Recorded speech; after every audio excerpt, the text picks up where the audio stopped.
Okay, okay, so as I said, we don't need to take refuge, but at least as a technique, but do check up your motivation. I'd love to be more enlightened in my life, and I'd like to offer a more enlightened relationship to others. So with that thought, then I have a series of questions that were asked.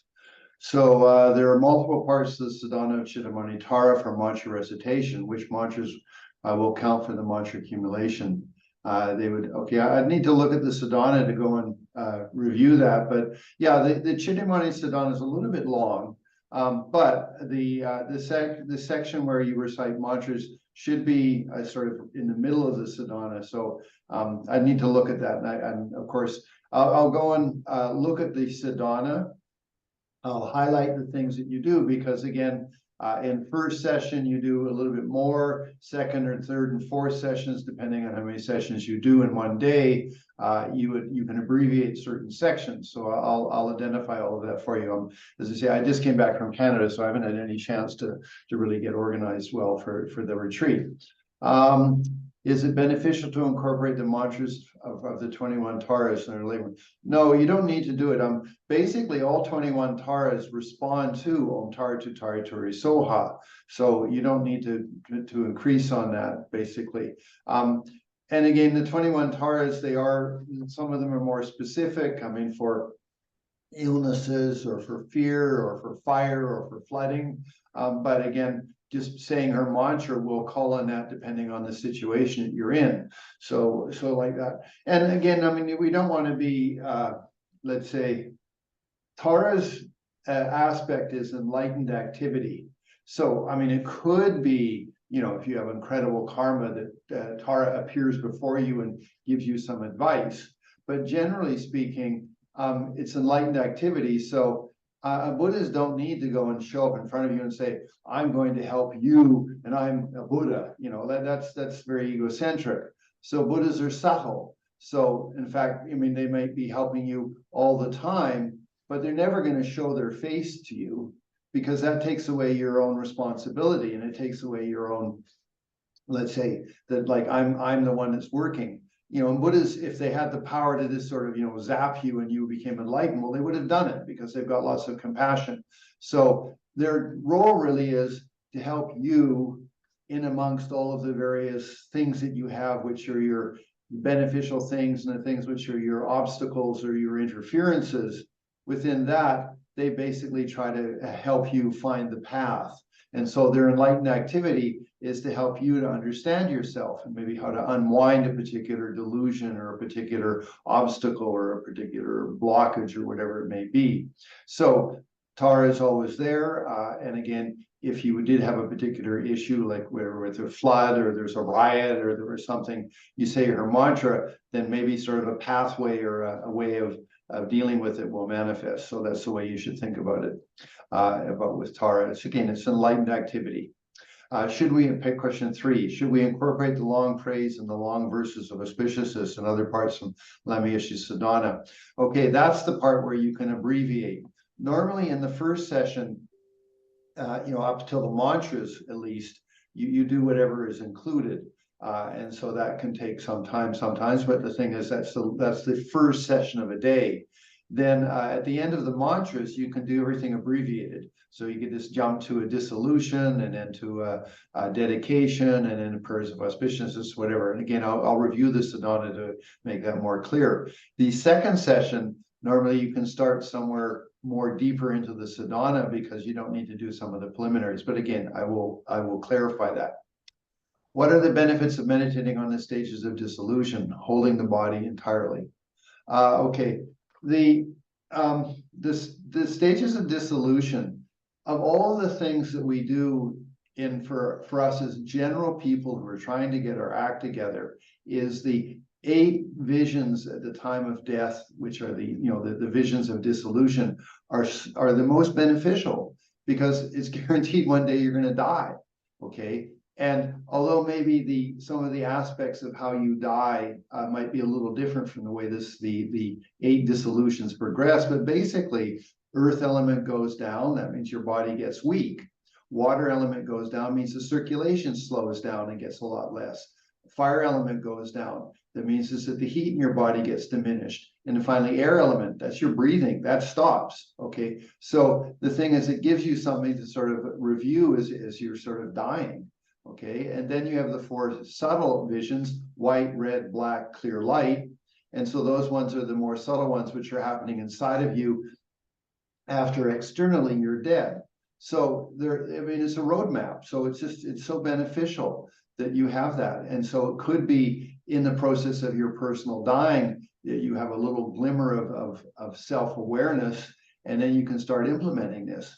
But let's just say if you never had any of these teachings, then death is sort of, okay, I can't move, you know, gee, my circulation is going down. You're having signs, but you wouldn't put them in any context. So the stages of dissolution to be practiced, at least, I mean, like in your 6-session guru yoga, you could do them, or you can just do the abbreviated version of just disappearing into the clear light of space, and then you remanifest. Or then when you do a sadhana, so any of the Anantara Yoga sadhanas, whether it's Yamantaka, Guhya Samaja, Heruka, Vajrayogini, Cittamani Tara, they all have this, that then maybe you spend a little bit more time. And then in the evening, again, if you did 6-session guru yoga, like once in the morning and once in the evening, again, you could do it. But it's just to give you that, oh, when my death comes, I'll know what the heck to do, or I'll know the signs that are going on internally. So it's quite beneficial. Forgive me for interrupting, but in the secret revelation of Cittamani Tara, it said that in the dissolution of holding the body entirely, what you do is you don't dissolve your environment, the universe as a pure land inside you, just dissolve your body. And make that distinction. And I do not understand why there is this distinction and if there are any benefits between those two techniques. Okay, well, and still the 8 visions at the time of death would be used in a dissolution, so that still would apply. As for that, well, you have to think of yourself right now. I mean, you're sitting in this room that you're in right now, and your body's creating a certain amount of heat. If you put on a deodorant, you're putting a certain smell in the room around you. As you exhale, you're affecting the air around you. I mean, whatever. But my point is that you aren't sort of you and then the environment around you is completely separated. No, you're part of that. And so therefore, when we talk about being a Buddhist, or well, a bodhisattva and then finally becoming a Buddha, you are part of the fabric of the universe at that point. So by dissolve, so coming back to, I'm a bodhisattva practicing.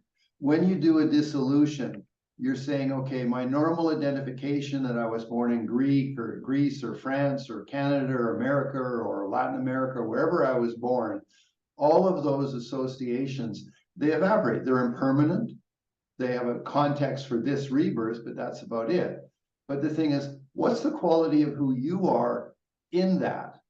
And so when you have the dissolution of your personal body and such like that, you're saying, okay, I really recognize that all of the things I normally associate with being a man, being a woman, being of a certain height, being of a certain weight, having a certain, whatever my things, all those things, they're temporary, they're impermanent, so they dissolve. And then I reanimate myself. Well, okay, so you become clear light consciousness, Dharmakaya. Then you animate as the syllable tum, or whatever might be the appropriate syllable, depending on the deity. Okay, that's your astral body. And then you reanimate as Tara. And in this case, the point really would be, although you might have a feminine form, you really focus on the fact that it's enlightened activity. I mean, it's like, it's no need to think that suddenly, that I became, transgender or whatever they want to call it, it's not that, it's more, okay, I've got the form of a feminine deity, but I am enlightened activity. Okay. And that's the sort of like the ability to be very flexible with yourself, like that you can assume whatever is necessary. I mean, Lama Yeshe was incredible that way. I mean, he had such, you could say, a plastic personality. I mean, not sort of like in a silly way, but just like, depending on who you were, he would manifest himself as a way that was most appropriate. So he was the best example of what it means to be a bodhisattva. So when you dissolve yourself, dissolution, as you said there, but you keep the environment, then it's like this world. And then when you reanimate yourself, you're reanimating yourself primarily as enlightened activity. And that then is like, that's sort of well, they say it's your more true form, because you came from Dharmakaya, your most subtle nature, your soul, whatever you want to call it. You animated an astral body, then you animated a form of Tara, in this case, primarily enlightened activity. And that then is the perfume, the odor, the thing that I'm putting into this environment. Because really, we talk often of Pure Lands. Where you are right now is a Pure Land if you have the right understanding. If you have the wrong understanding, this is samsara. In the Sakyapa tradition, they have a great thing. I mean, a great commentary. It says, if the mind's deluded, this is samsara. If the mind's enlightened, this is the Pure Land. So, I mean, it's just one of their, it's called the inseparability of samsara and nirvana. Meaning is that you shouldn't think that there's something separated. They are one. It's where your mind's coming from that creates what they are, okay? So that's the way I would understand that particular commentary. It could be Lama Yeshe gave a different thing, but I would tend to think that's it. So that's holding the entire body entirely. 5, in the Revelations, and at the end, if you have questions, you can ask them, okay? I'm just going through the questions. In the Revelations of Cittamani Tara, there's simply and straightforward instructions on the attainment of the rainbow body. What would you advise the realization of this? About the real? Well, the rainbow body is pretty darn high up, I mean, it's not a simple realization. And what it would mean is that you have complete control over every element of your body, because you can turn it into light energy. Now that's called the rainbow body, but the point is it just means you can transform every cell of your body into energy, and then you can reanimate it. So Milarepa is one of the best examples of that, where when he died finally, I mean, his students were all around him. His body, although, I mean, they were going to cremate it, just turned into energy and then went up into the space. He was able to evaporate, you could say, his body. So rainbow body is that. Okay, now that's a very high-end realization. An example of that, actually, just to give you a couple different ideas or stories, is that if you've got really good practice, when you die, you could dissolve your body. There's a story of of a woman in Tibet who was just a very, very devout practitioner and such like that. She had the signs that she was going to die soon. So she told her son, I'm going into a retreat for 2 weeks. Do not open the door. Don't worry about feeding me. I've got some food here. I want you to lock the door and don't open it, do anything like that.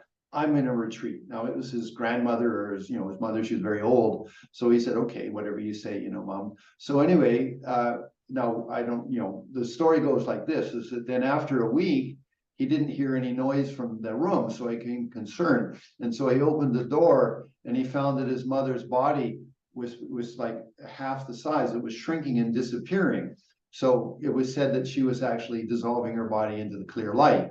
And that was the thing. So he interrupted the process, and that's where it ended. So it's just a story, whether it's true or not, really doesn't matter. But the point is that you could dissolve your body. There's in the Vajrayogini practice, for example, there's what's called the uncommon inconceivable yoga. In that, then you're taught how to dissolve your body into light energy and stuff. And it is called taking your body with you. Okay, so there are 7 yogis in the Sakyapa tradition, because that's where primarily we get our Vajrayogini from, who are walled into a cave. They were in retreat. At a certain point, they stopped taking the food that was being fed through a small door at the door. They were walled into a cave, so there's a little door where they could put food through. At the end of a certain period of time, they weren't taking the food anymore. So finally, the people that were the attendants opened up the wall cave, and all 7 seats were empty. But they had dissolved their bodies. Okay, so that's something that can happen. Okay, so that would be rainbow body. Okay, so just so you have some idea about it. And so it would be that if you think of it, often our consciousness, like me, Jampa, or you, whatever, that's here, and then your energy's over here, and they're sort of quite separated because of our ignorant mind.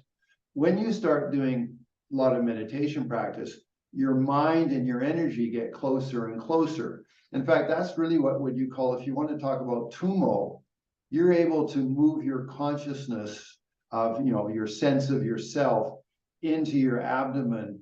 And it's not like you're observing the energy of your abdomen, but rather you're one with the energy, like you are one with the nerve energy in that area of your body. And then with that, then you can basically, well, you create the heat, which of course is part of the being that your mind and your energy is mixed.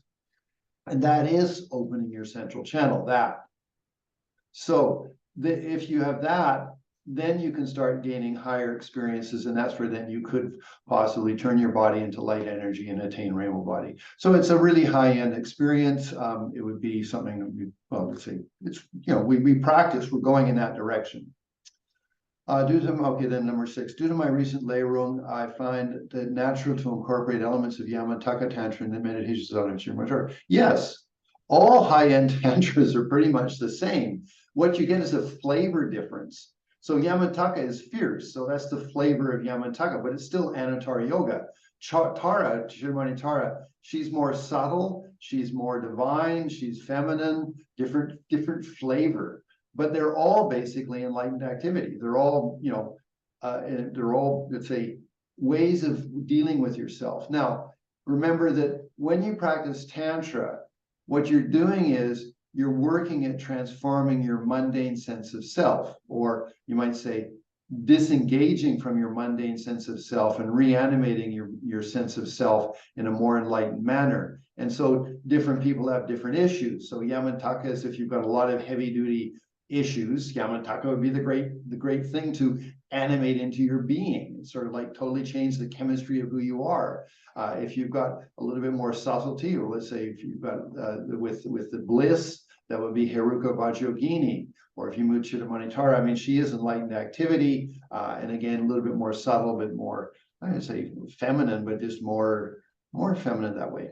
Okay, so everything you're doing in your Yamataka practice isn't contradictory to Cittamani Tara. The way that you're working with yourself is what it is. So I like to call it the flavor. The 2 primary examples of this would be the generation of the common and uncommon mandalas of the protection. Yeah, okay, well, all the high-end deities have a mandala of protection. The ejection of consciousness is Vajrabhara during the completion stage. Okay, that's fine. Yeah, I mean, they all have little differences because they all have a little bit techniques. And again, we're all, as the students of Tantra, have different, you could say, potentialities. The one sadhana might talk to you more than another sadhana. That's very common. Why not? In fact, if you're lucky, when you first get involved in Buddhism, especially with Mahayana Buddhism and then with Tantric Buddhism, if you're really lucky, you have a dream or something that shows you maybe the deity that is going to be more useful for you. That would be a really nice sign to say, okay, this deity works. Again, that could change over years. My general comment as a teacher is we do Yamataka first, just to make sure we've cleaned up things, or at least we have a technique to help deal with heavy duty issues. Then you flip over and generally you just go straight to Vajrayogini, but Cittamani Tara would be more than the same. And that's really bringing forth the blissful side of ourselves. Okay, so the thing is that, anyway, so that's the way to understand the practices. They all are complementary to each other. And depending on who you are, what obstacles or what potentialities you have, particular deities might work better. Are there any specific instructions for doing the fire ritual of Tara? No, they're all the same. Basically, fire rituals are similar. They're basically, you purify a place, you make an offering to local spirits. Then you have the sacred, you put a mandala down of some sort, depending on the space you have and such. Then on top of that, the firewood. Then you light the fire. You invoke Agni because he's the courier service for the Buddhas. Then you make offering to Agni. Then you invoke, for example, this goes Yamataka, Cittamani Tara, and Vajrayogini in the heart of the fire god. And then you make offerings to the deity. Then you say, thank you very much. You send them away. And then you do again the final offerings to Agni, just to say thank you for being the courier service. It's like you give them their tip.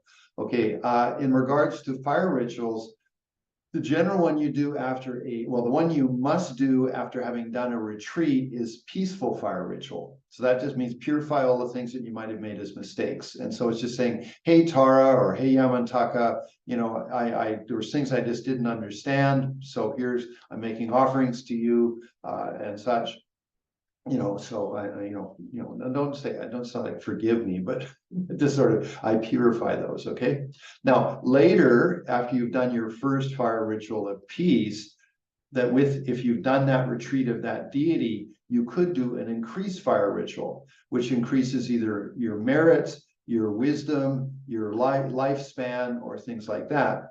Or if you wanted to be very influential and benefit people in an influential way, then you do a red fire ritual. So those are the three principal ones that you do. White, gold, or yellow, and then red are the three colors that you'd use. And you dye the particular ingredients that you have for the color of the ritual, depending on what the ingredient is, okay, and such. So for example, when I did my 3-year retreat of Yamantaka, at the end of it, I did red fire ritual, okay, because it was to do with being more influential. Okay, and you had to do a lot. Okay, so it depends on it. But anyway, for just basic fire rituals, there's no specific number of mantras that has to count, but you do the ritual according to the particular effect that you want to create: pacification, increasing, or influence. Okay, is the transitioning between working retreat and full-time retreat acceptable? Well, okay. If you're a monk or a nun, or if you're single and you've got an incredible amount of free time and you've got enough money to do it, doing a closed retreat is really good. Almost all my retreats were closed. I was just me doing my retreat, but I was a monk and I did have some support from some people that cared for me. So that was the option I had. Later, when I returned to Canada, I was no longer a monk. I got married. I was bringing up 2 stepchildren. Then I did do retreats, but I did what was called working retreats, which means I did a session in the morning for sure. And if I had time, then I'd maybe do a session in the afternoon or the evening if I had the time. If not, at least though, I did 1 full session every day of the particular deity until I concluded. And it was all on the same cushion. Okay, every day, you didn't miss 1 day. That's a working retreat. And so for most of the people that I have in my Dharma Center here in Mexico and in students elsewhere, we try, it's more convenient to do working retreat because we were working, we have stuff. So the minimum requirement is a 1 session a day. Now, obviously, between the two, a full-time retreat would be a bit more impactful on you because you've eliminated a lot of distraction. You get right into the deity practice and you work with it. Just a comment in regards to that. I had a friend of mine who was into Vipassana. He did the Goenka Vipassana tradition, which is, if it was a 10-day retreat, you did 2 days of just following your breath, then you got some focus, then you started scanning your body, and then you went into, everything is impermanent, everything, if it's delusion, there's samsara, and such like that, anicca, whatever. Anyway, so I had a retreat house in Canada. It was a really nice one. It was a 2-storied house up in the middle of the forest. It was really well insulated. It was just gorgeous. I and a bunch of the people in Canada, we built it. So he said, "Oh, John, I want to do a long retreat like you did, and stuff." And I said, "Sure, you've done a lot of these 10-day retreats, so you're familiar with how to meditate." And he said, yeah, I know how to do it. So he went into his retreat. Well, I found out later, because I wasn't there. He's up in the mountains in the middle of British Columbia, so it's really isolated. And so I found out that after about a month, he freaked out and he started leaving. Because why? Because he was just sitting there. He didn't have, it could have been beneficial if he'd had enough discipline, I guess, because this retreat was good. But when you do a tantric retreat, you've got stuff to do every day. It's not like you're just sitting there going, okay, oh, money by me home, like listen to happiness. No, you got stuff to do. You got sadhanas to recite, you got mantras to count. Then you also have quietude meditation. So I spent 3 years doing that, and I had no problem being in retreat for 3 years. And I was isolated on the side of a mountain up in the Himalayas. At one point I was totally alone for 5 months. Nobody visited me for 5 months, and I didn't go crazy because I had something to do. And I'm serious about it. You think about it. You go up and live in the mountains for 5 years. You're not going out and chopping wood and carrying water and stuff. You're sitting in meditation continuously. I mean, you're breaking breaks and you're going to pee and popo and you're cooking your food when you need to, but you're not doing anything else other than your sessions. So tantric retreats have stuff that you need to do. Now, in that, it's not like you're just always busy and muddling mantras, but the thing is, you got stuff to do. It keeps you contained. And also you've got a context for it. I mean, I'm not sure with my friend that he had the context of being a bodhisattva and working for the benefit of sentient beings. Maybe he had some good intentions, but the practice of Mahayana Buddhism and the practice of Tantric Buddhism are very specific techniques with really good things involved in them. So it's a high-end practice. It's like deep psychology. Okay, so just to be clear about it, like a working retreat is just great for you if you're a regular person. Maybe you're married or you're in a relationship and stuff. 1 session a day isn't a lot to ask, and in that way, maybe it's going to take you 1 or 2 months to do it, but you can complete the retreat. You can do the mantra count. If you needed to you do a fire ritual. All of those things are possible. If you're single, okay, then you can do closed retreats. Okay, so that's the only difference, and both of them are beneficial. I just finished the Guya Samaja retreat because I'm going to be teaching it next year. I hadn't done the retreat, so I had to do it. It took me 2 months to do the retreat. I was doing 2 sessions or 3 sessions a day, but it was a working retreat because I had to go out and still teach and do other things during the day. So if I'd been really lucky, I could have done a closed retreat, but didn't have the I guess the karma for it. Okay. So anyway, it's just whatever you have the availability to do. And it is good to do a few short retreats, like a week, 10 days, to get familiar with the process of it so that you don't just jump in and try to do a long retreat right off the bat. I mean, you'd go crazy then. I mean, I spent by the time I spent 8 years studying and doing retreats and stuff, as a monk. Then I did 2 years of preliminary practices, and that's where again I was in retreat, let's say 90% of the time, but I still had to go out and buy my food and stuff like that. And I wasn't high up in the mountains, I was lower down, so I still had to go to the village and do stuff like that. But I did that for 2 years, and then I did the 3-year retreat, and that's where I was up in the mountains. Someone brought my food up to me every 2 weeks and things like that. So again, by the time I got to the 3-year retreat, I was very familiar with how to do a retreat. So for yourselves individually, if you're thinking, oh yeah, I want to do a 3-year retreat, well, you got to cultivate that. And it takes you a couple of years to be able to be isolated and without your cell phone and without those things, and you can be completely peaceful and happy and you got stuff to do. Okay, that's reality. Okay, when doing a solo retreat, should one still recite the mantras as quietly as possible, except in chant? Yeah, mantras are recited softly. They're not recited out loud. Okay. And the thing is, that's the verbal side of it. The real side is your visualizations of what's going on in your heart chakra. Okay. So you can do what's called silent recitation. So it's not that you're even saying anything verbally. One of the mantra practices in Vajrayogini is that it's silent recitation. You don't recite anything verbally, but if you are doing a mantra count, normally you at least whisper the mantra very, very softly. Okay, so chanting it out loud. Yeah, when you're in a Dharma center and there's people around and stuff, and you do a group retreat or a group practice together, and then it's Om Tare Tu Tare Ture Soha Om Tare, and they chant it out loud. But normally you do that like 10, 20 times, and then you go quiet, and then you do it quietly, like just you say very low whisper, or even if it was appropriate for the particular practice, it could be totally. It was called silent recitation. Is there a Tara soak, and if the soak day should fall during a retreat? Okay, generally speaking, there are hundreds of sadhanas, and I don't have them all. So if you did soak, you would do the soak that I basically do, which comes out of what's called Guru Puja, or the offerings to the Guru. It takes like 25 minutes to do it. It's pretty short and easy. That one, and that's got all the components that you want. That's the soak. Now, in doing that, you would invoke Tara in front of you. It would be normally you do soak offerings in context to a sadhana. So, for example, here in Mexico on Sunday, every Sunday we do soak. So we do, Yamantaka practice. And at the end of that, then we do soak. So that's where, so the practice would be primarily, I am Yamantaka doing this soak offering. But if you're doing a Tara practice, then you would have Tara as the primary object you're making offerings to, inseparable with the guru, and yourself as being Tara. So that would be just the only difference that you'd make. So yes, there will be a Tara soak.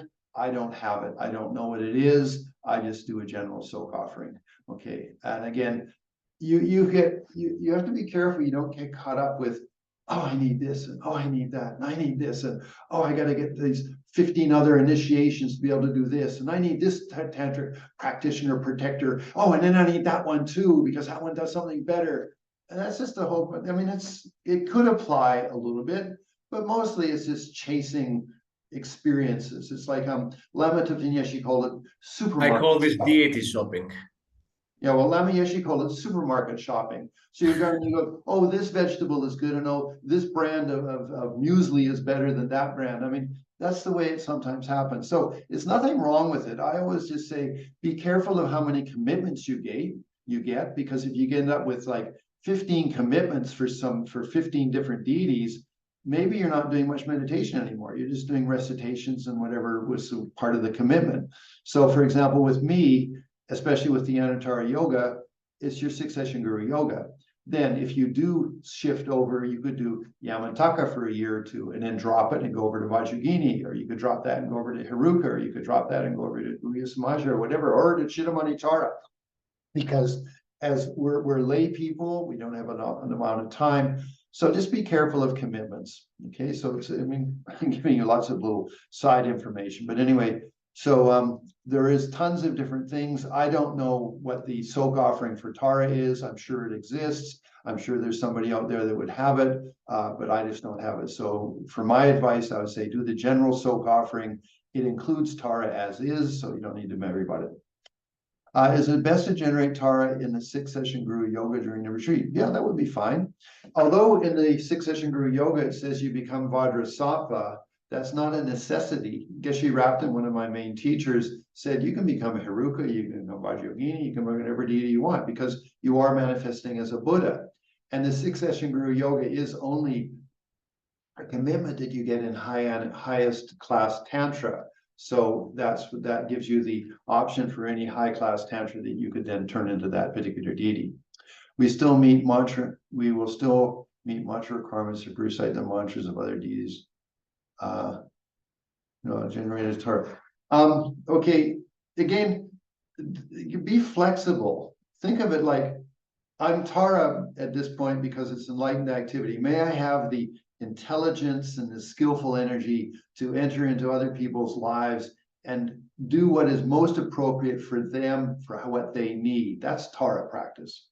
Then okay, and so maybe you're doing your session, you finish that, and then you're gonna do Yamantaka. So then you allow Tara, because she's very flexible, she evaporates and she turns into Yamantaka, and he's rough and tough and able to kick butt and all the fucking delusions, like that's Yamantaka, man. I'm gonna chew them up and spit them out and stomp all over them and whatever. That's Yamantaka. Again, it's just Tara has the ability to turn into Yamantaka. Then you can turn around and say, no, but now I want to be Heruka. So then you flip over and now you're that sleeky Maserati of Heruka Chakra Samvara, you're got a lean body and you're sexy and you can got the nine movements of dance in your body, So that's that if you understand that, you've got the essence of why you're practicing Tantra.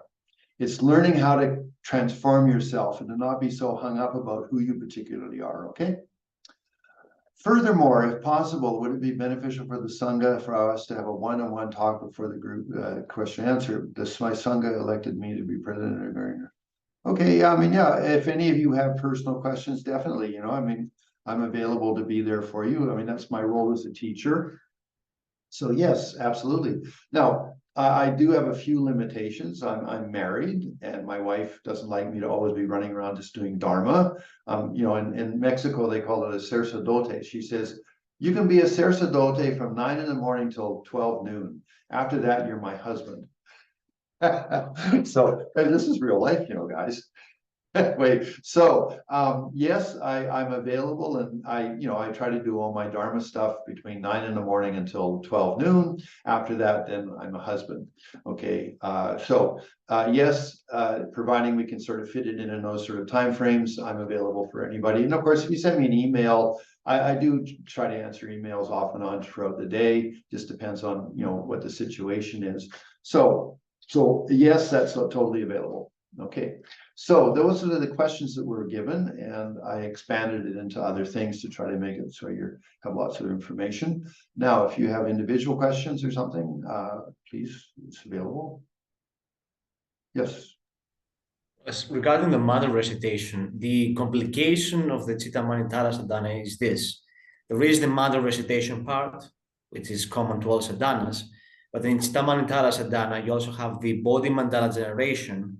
And right after the body mandala generation, you emanate taras of the 5 lineages of the Buddha families, and they recite the mantras, and then you absorb them back. So you emanate from your heart the blue taras of Akshobhya and so forth.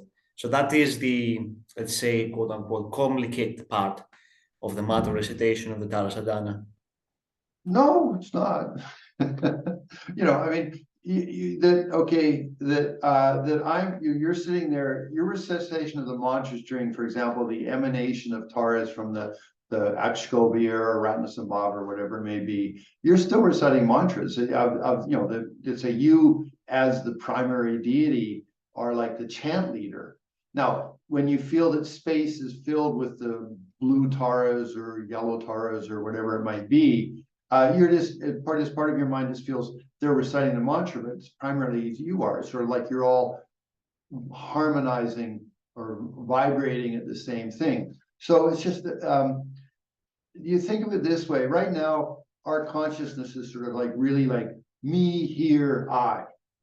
Well, when you meditate, you become more sensitive. I'm sorry, your consciousness opens up. And you can start feeling the energy of a guy next door in the next room over. Maybe you can feel the energy of your particular part of the city you live in. Now, it's not like that's a big issue. That's what it means to become enlightened.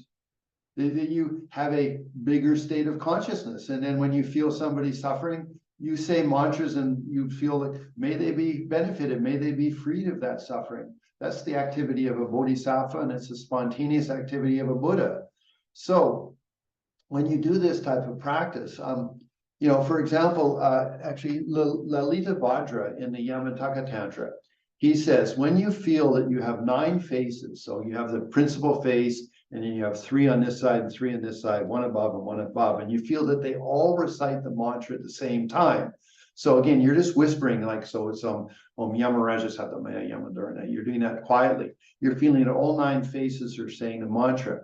He says in the commentary, he says, if you don't get woken up consciously by doing that, nothing will do it for you. So point being is that you're making consciousness grander with that type of visualization. The same thing then with the Cittamani Tara. You're making consciousness grander, but it's got a quality, all those taras with enlightened capacity. And as much as you have faith, you have more power in what you're doing. So we're talking very interesting. It's not like, this isn't simplistic stuff. This is you in a dynamic way becoming much more enlightened about yourself and how things are and what's going on around you. And you've got quality. You're a bodhisattva attempting to become a Buddha. So the perfume that comes off your body is subtle and a benefit.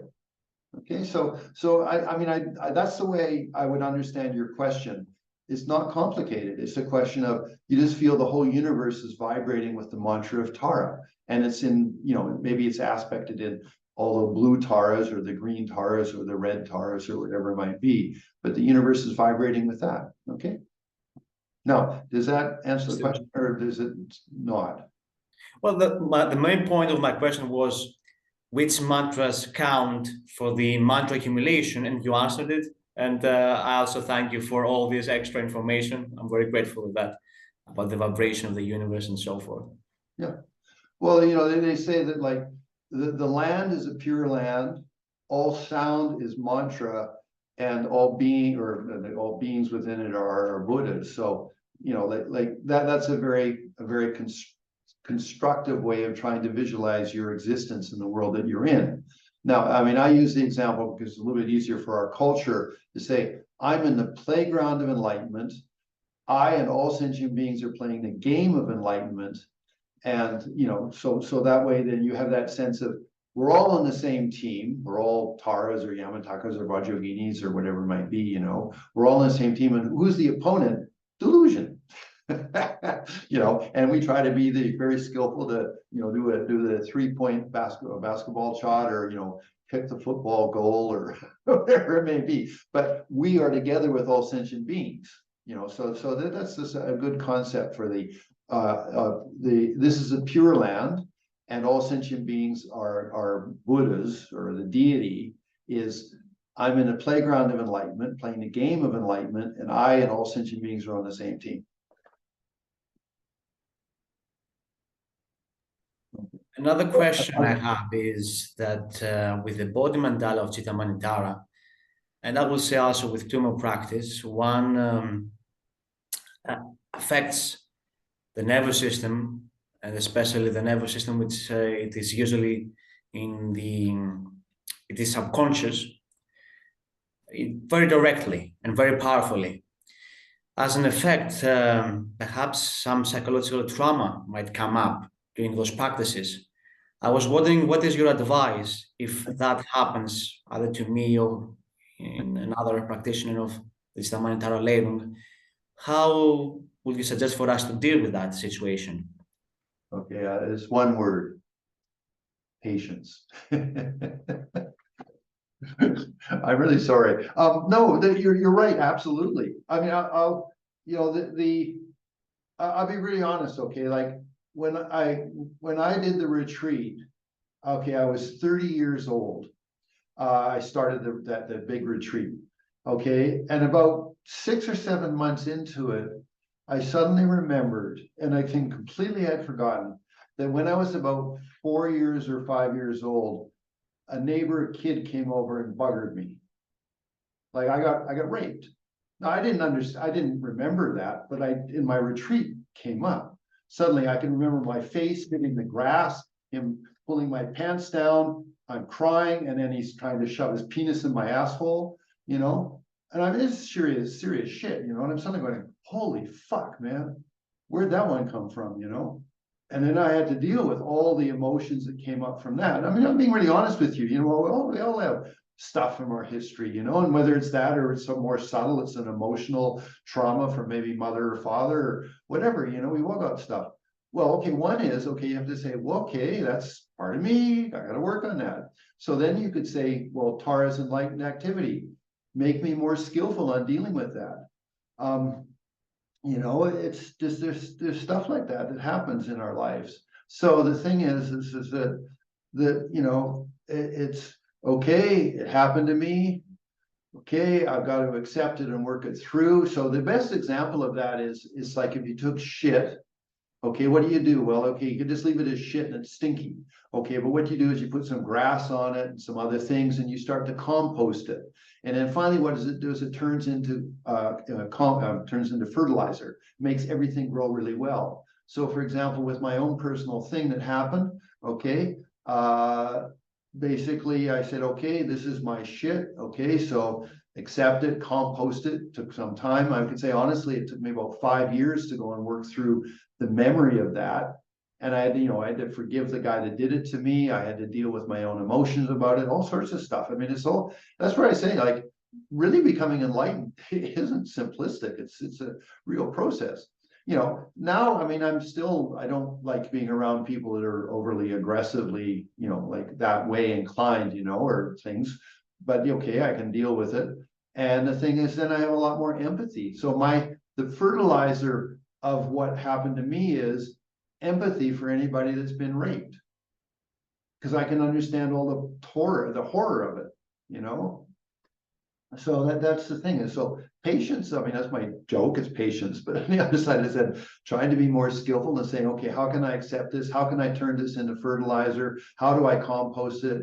All of those things, you know. So those are the components. And, you know, that's the basis of becoming really enlightened. is that you learn how to deal with your stuff, okay? And again, don't have big expectations. I had another friend of mine that had a similar thing happen to him. It said it took him 15 years to get to peace with that, you know? Then actually another story, it's just sort of fun. I have a student here in Mexico. She was doing one of my 10-day retreats with me. And she had the same thing, that she got raped. I mean, she was about 11 years old. Her mom and dad and the family members were all drinking, and they all got very drunk. The uncle came in her bedroom and raped her. She's 11 years old, and everybody's drunk. She never remembered it. You know, again, we suppress that sort of stuff. And then she's in my 10-day retreat, and on about the third day, suddenly she says, you know, and she freaked out. She was just massively traumatized. And then I mean, you know, and the long story of it is it took her about 2 years. She totally turned around. She got her act together. But then she understood, for example, why she always had to lock the bedroom door. She never understood why she did it, but then she had that. She's suddenly going like, wow, a whole bunch of other things, all these sort of little nuances of the trauma, and then the implications on the person that you are, how you deal with them and stuff. What was really nice with her is that she got over that because she never let herself have a relationship. She started having relationships. She blossomed. And so for me, she was one of the most wonderful people I can think of that got traumatized and turned around and turned into a really beautifully vibrant woman. Okay, so those stories like that are good to remember. Thank you for sharing. They're really inspirational and very authentic. But yeah, I mean, none of you have that, but okay. All right. I mean, the other two of you are really quiet. If you have questions, please ask, you know. Yeah, I mean, I think you answered most of mine anyway from the written questions. I guess for some clarification, then you mentioned about the mantra recitation is best done kind of under your breath or as quietly as possible. Is there kind of a logic to that? I understand obviously if you're around other people and if it's, you know, a restricted mantra or something, but is there kind of a reason for it, a reason why it's not chanted? Okay, no, mostly because the real thing is the visualization in your heart chakra. That's what you're really focused on, and you should try to feel that those syllables, like if it's Om Tare Tu Tare Turi Soa, each syllable in your heart is vibrating with this particular tone. So Om, then Ta, Re, Tu. Okay, now that's complicated, and it takes some peacefulness and meditation and things, and you feel this in your heart. So to assist you with that, the verbal recitation, which is like a whisper, is just to keep you sort of focused in that. They do say, for example, I was looking at some commentaries by people that are in a more of a Vipassana style of meditation, you know, to develop what's called calm abiding or one-pointed focus and things like that. You can do it with focus on the breath. Mantras are very good. They keep your mind contained. So the mantra recitation is a physical thing, you know, saying the mantra is merely to keep you focused. The real thing you want to shift over to is that you feel that in your heart chakra, for example, there is these mantras vibrating with those syllables and energy and such like that. So that's the real reason behind it. The other side of it though is also that you're not lazy, you know, because you know, some people say, oh, I want to practice Tantra and then I want to do this and that, you know, and stuff. And they say, so how do we know that you are qualified? Well, we're going to make a thing. Okay. You have to do 100,000 mantras. Okay. And then if you've done 100,000 mantras, okay, you've got basic level. Okay. So it's sort of just, it's a little bit of a guarantee that people don't suddenly say, I'm a Tantra guru, you know, like that's exaggeration. I mean, you know, and in the Hindu tradition, it's really nice. They say you should spend 12 years with your guru, and then you can say that you're closer to enlightenment. That's in their tradition of guru yoga and guru disciple. Okay, so there's something to take into consideration of that. So anyway, mantra recitation just means it guaranteed that you did a certain amount of work. Okay, for retreats. Generally saying mantras. They have a particular flavor. So, for example, when you're driving your car and suddenly, you know, a fly commits suicide on your windscreen, I mean, it should be Om Mani Padme Hum or Om Tara Tutoris, or it pops out of your mouth really fast. That would mean that then the emotion and feeling and the mantra and the wish to benefit, send that little fly that committed suicide on your windscreen to a Pure Land.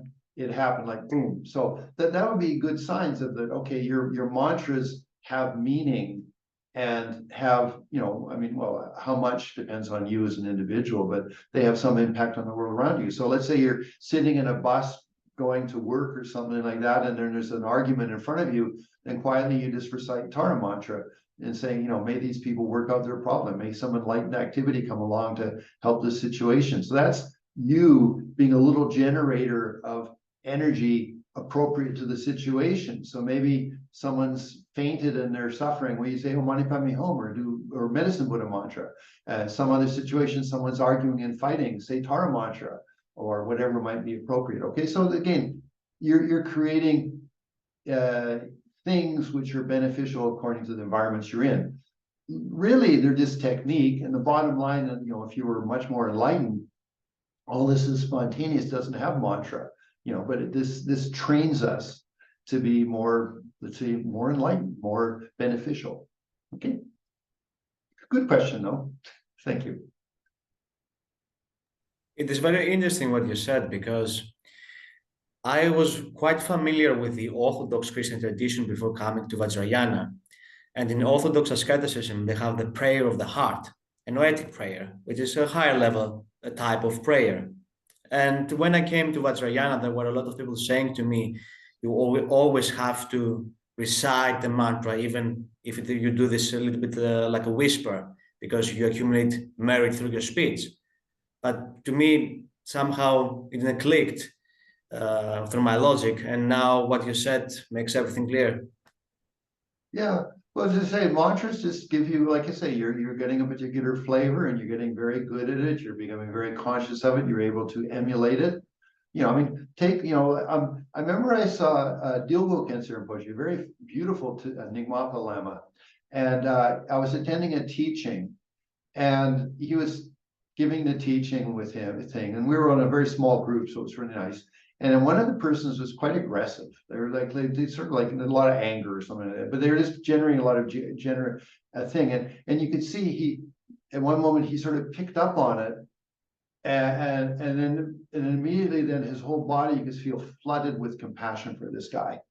And it was like, wow. I mean, that's a Buddha, I mean, there wasn't like, this guy's aggressive, I'm going to get aggressive or defensive back. It was just like, well, compassion for you. So that's what we're training ourselves to be, like that. I mean, so we'll become like the Cancer Rinpoche. Okay. Good. So it's been just about 1 hour, which is just fine. But any other questions, or again, remember, if you want to talk to me privately, we'll set up a time and then we'll do that. Okay. Okay, just if we can arrange through email that time, how shall we arrange this for the sensitive talk, which is related to my Sangha? Yes. Okay, good. Now, the idea that, just to talk about the retreat, because this is Cittamani Tara. So the idea is that you're thinking of the January. Yeah. Okay. Right after the change of the year. Okay, so I promise to give the Cittamani Tara initiation again. I'll give it to your group. Of course, I'll do through Jonas and Gosha, because it can be available for more, but there'll be you that are going to do the retreat that this is more specifically for, okay? So that'll be fine. We're at the end of November, so it'll be somewhere in the middle of December that we'll do this, okay? So I'll start to figure out the date. And such. I'll try to do it for like a Friday or a Saturday. That it's most likely Saturday, I guess, or Sunday, something like that. Okay, so we'll come up with the timing for that. Okay, so that's something that will be planned and will be broadcasted. I'll do it through you, but it'll be also done with Jonas and Gosha. Okay.